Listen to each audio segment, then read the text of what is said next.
Hi AP. Okay, so what I've done here so far is identified the note names for soprano, alto, tenor, bass, and I've also identified the quality of the triad. So now I need to identify the root of the triad. Okay, so the root here in the first triad, or in the first chord I should say, is a C.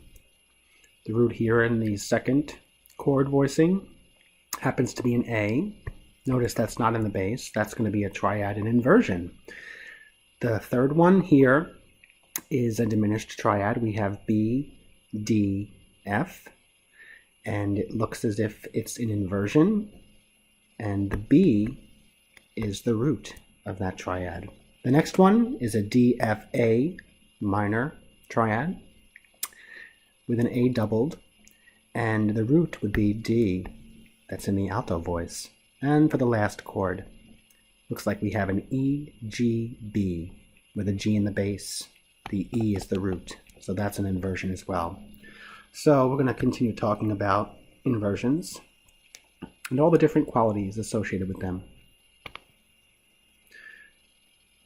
Figured bass symbols, very, very important. Notice who's back with us.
Thank you, Mr. Bach.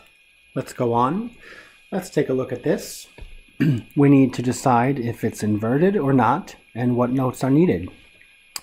So, if you look at the first one, we have a D with nothing underneath. That indicates that the D is the root, meaning we have a D, F, A triad, plain and simple. The next one, we have a sharp sign alone. That indicates root position for the A being the root. Let's build our superimposed thirds. And a sharp sign alone means that we have to put a sharp sign right above this. This should be old in review.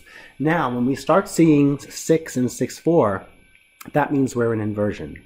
Okay, so if we see a 6 alone, it means we're in first inversion. It means that the given note right here, okay, is not the root of this triad.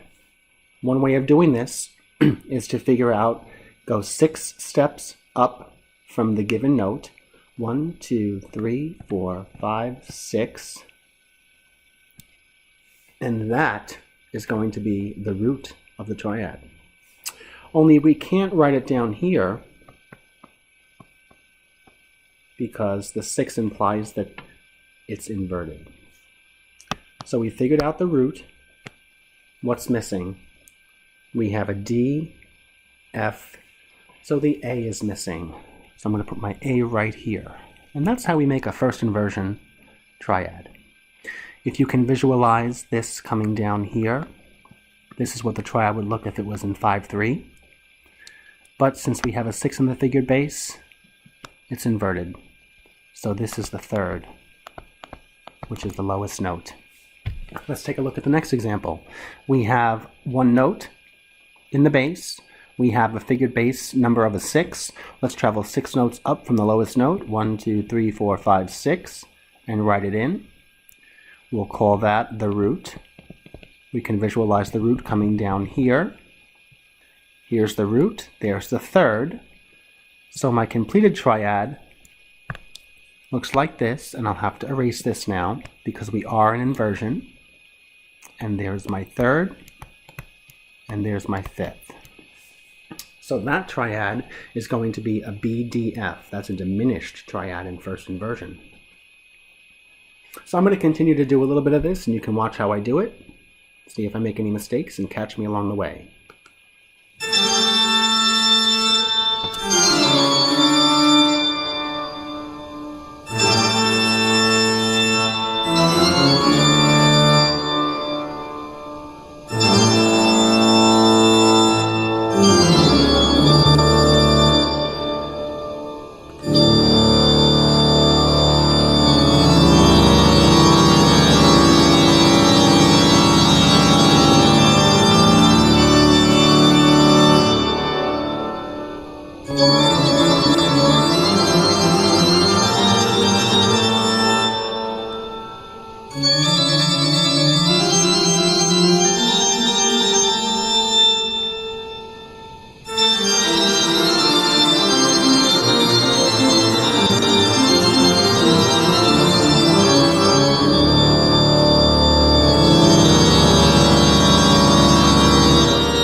So hopefully that all made sense.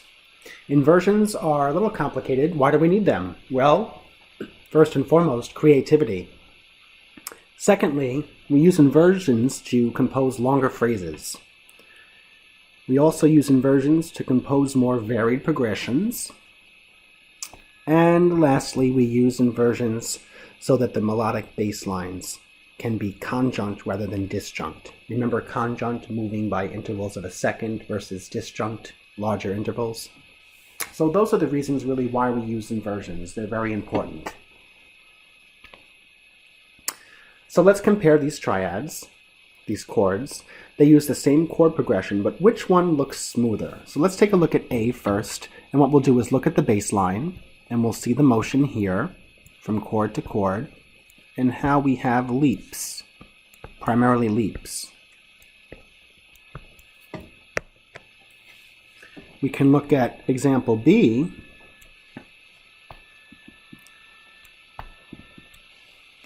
and we can see that we have more stepwise motion here with the basses.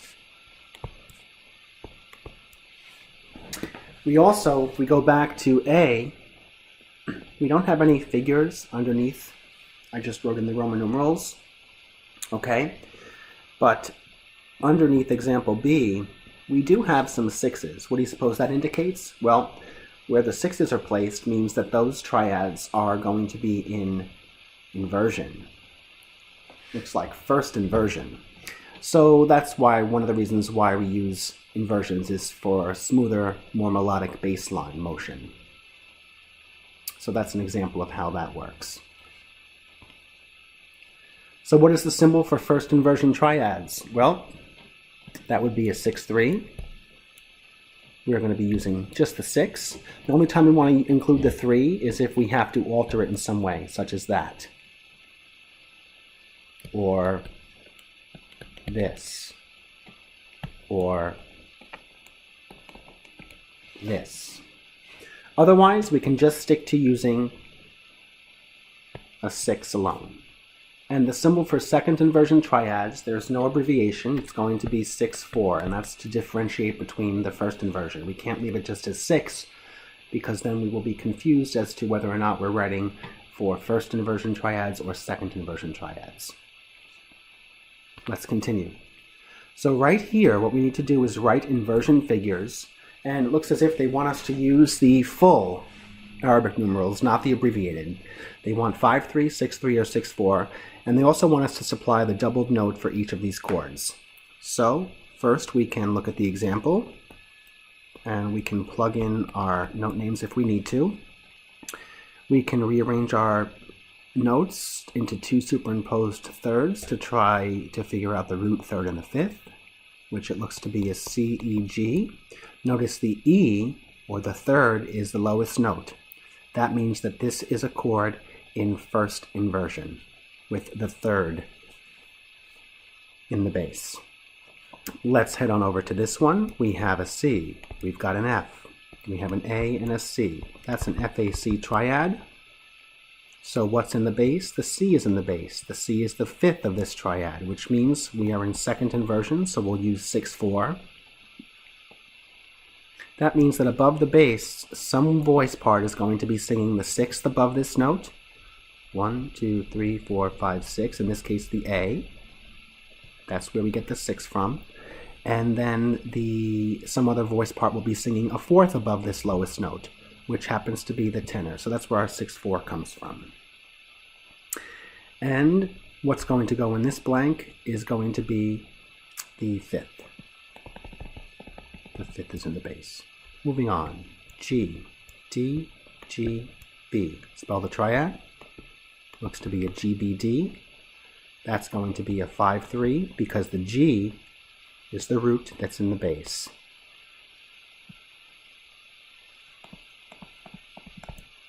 Let's head on over to the next measure. We have a C, E, E, A.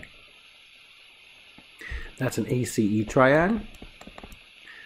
And what's in the bass? Looks like the C is in the bass, which is the third. So that's a first inversion triad. And heading on over to here, we've got a B, we've got a D, we've got an F, and we've got a D. Build the triad. B, D, F. That quality is diminished, so we're looking at a diminished triad. What's in the bass? The root is in the bass, so we are going to put 5-3, and then we have the root. And there you have it. When we talk about part writing using first inversion triads, it's very important to remember that the root of the chord is different than the bass note when a chord is in inversion. Okay, so quick review. First inversion, 6. Second inversion, 6-4. And you should know by this point at least one reason why we use inversions. You already know that when a triad is in root position, you double the bass, or the root. Now, this is important. When a major or minor triad is in first inversion, the soprano is usually doubled.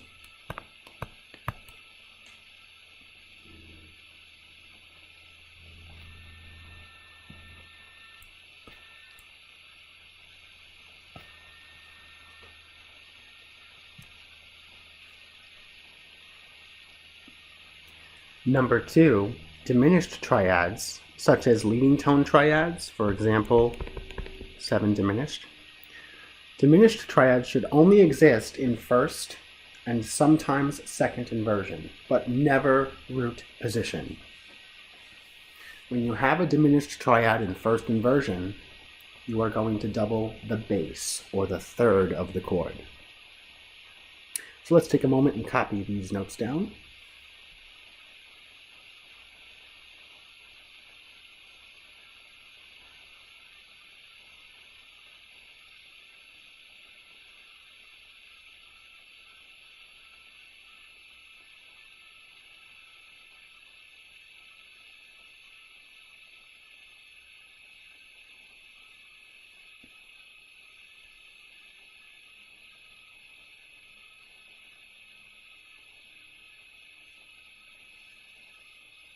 And we're going to move on, so if you need to hit pause to continue copying down notes, please do so, but we're going to move on right now. Okay, so let's look at some common triads in first inversion, okay? So we have a leading tone triad, which would be spelled a 7 diminished 6. That's a leading tone triad in first inversion. The 6 tells us it's in first inversion. Also, we see common triads of 2 in first inversion as well. So your minor 2 6 and your minor 2 diminished 6, depending on whether or not you're in a major key or a minor key. So let's take a look at the chord circled in yellow. And it looks as if, let's spell the triad first. We've got an E, a C, a G, and a C. So if we can superimpose those into 2/3, we're looking at a C, E, G triad. The E is the lowest note. Therefore, it tells us that it's in first inversion, so we'll have to put a 6 there. And in first inversion triads, notice that we want to double the soprano. So right here, the tenor and the soprano are singing a C.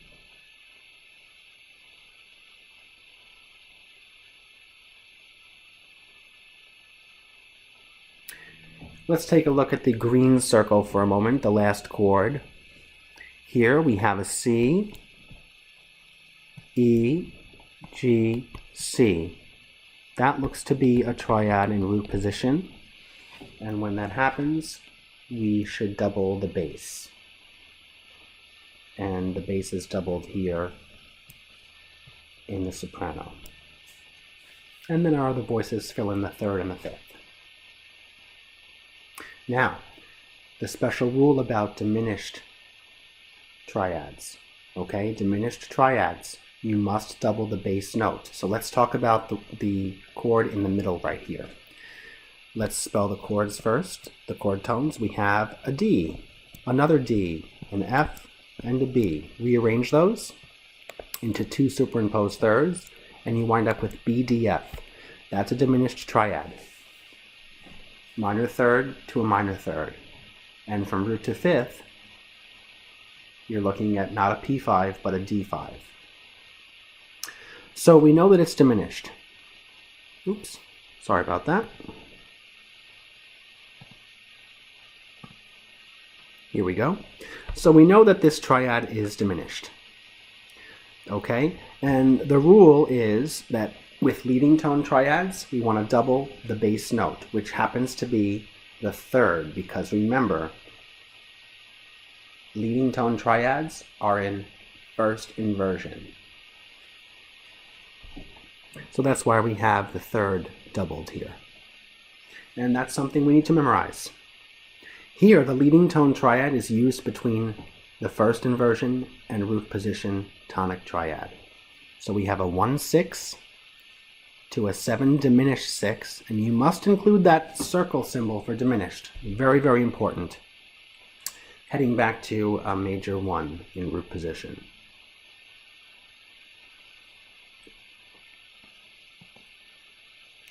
The leading tone triad is also used as a passing chord centered around the tonic triad, as is this example. So here in my first green chord, I have a root position triad, and that's a piece of cake by now. I'm just going to double the root, or the bass. Now, when you spell this, you should realize that we're dealing with a diminished triad. If we're in the key of C, our first chord is our one chord, and then we have a B, D, F, so we're looking at a 7 diminished, but it's not in root position because leading tone triads should be written in first inversion most often. So it looks as if it's in first inversion because we have a D in the bass, so that's where we get the 6 from. The third is in the bass. And in that particular case, what's the rule? You have to remember to double the bass in leading tone triads. So that's why you see 2 Ds here. So leading tone triads, we do not double the root. We double the bass, which happens to be the third in first inversion triads. And then we head over to the chord in yellow, and we have a 1-6 chord. So this is a 1 chord in first inversion, because my third is in the bass, and then we have 2 Cs. So I've doubled the soprano in first inversion, which is also the rule. So this will get easier the more we practice. The leading tone triad is also used as a neighboring chord between 2 like root or first inversion tonic chords. So right here in the middle of measure 1, I have the leading tone triad, just to make it more interesting rather than just going from this 1 chord to this 1 chord.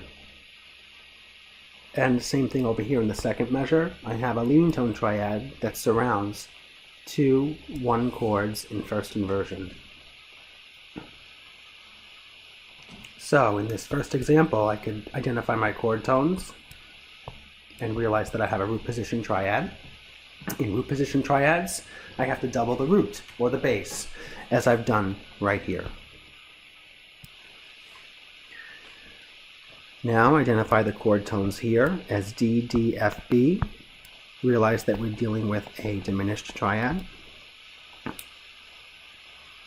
First inversion, because D is in the bass, the third is in the bass.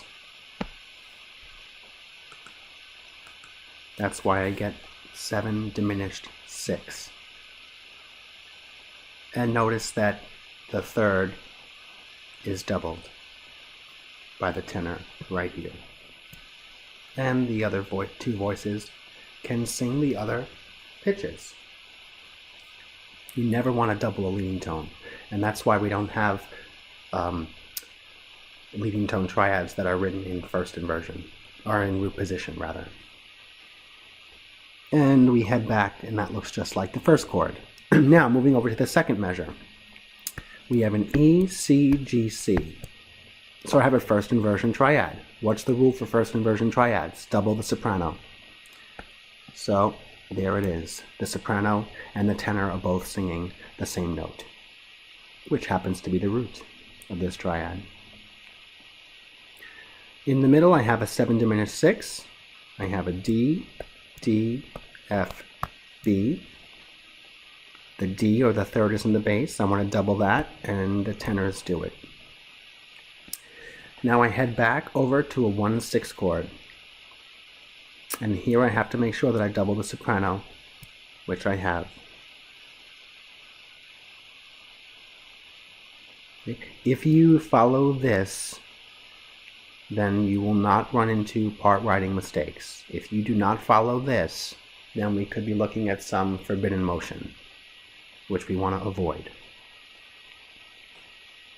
So if you need to rewind and go back and absorb everything that we've already discussed, please feel free. If not, we're going to keep on pushing forward. The leading tone triad frequently occurs after the subdominant in place of the dominant chord when the soprano voice ascends. So let's take a look at this example.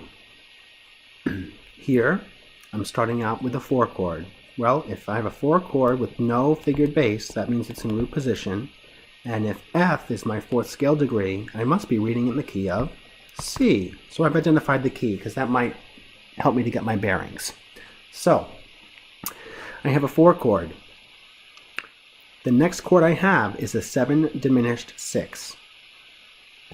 How do you determine that? Well, look at the pitches, rearrange them into superimposed thirds. B, D, F, decide what's in the bass. It's the D or the third, so it's a 7 diminished 6 chord, and the quality of that triad, B, D, F, is diminished. So when I have a 7 diminished 6 chord, I need to make sure that I double appropriately. Okay, I want to double the third. Then I'm traveling to a 1 chord, which is C, E, G, in which case, root position triad, I can double the root, as I have here. In this next measure over here, I have my 4 chord. Now this is another way of looking at it, okay? This looks like it's the same progression, just written differently. So here's my 1 chord, and I've doubled the root with the tenor singing the F as well. And there's my soprano and my alto supplying the 3rd and the 5th. Let's look over here. We've got a D, F, B, D. That's a 7 diminished 6 chord because a D is in the bass and the D is the 3rd of that diminished triad. Right there is the D. The D has to be doubled. In this case, the soprano is doubling the D, and the other voices supply the other notes. The first red circle, the D was doubled by the tenor. Now it's doubled by the soprano. It's still okay, as long as the 3rd is doubled.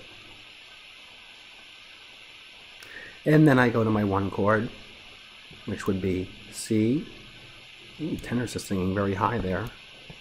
2 C's, which is what I need, the E and the G. And that's how it works.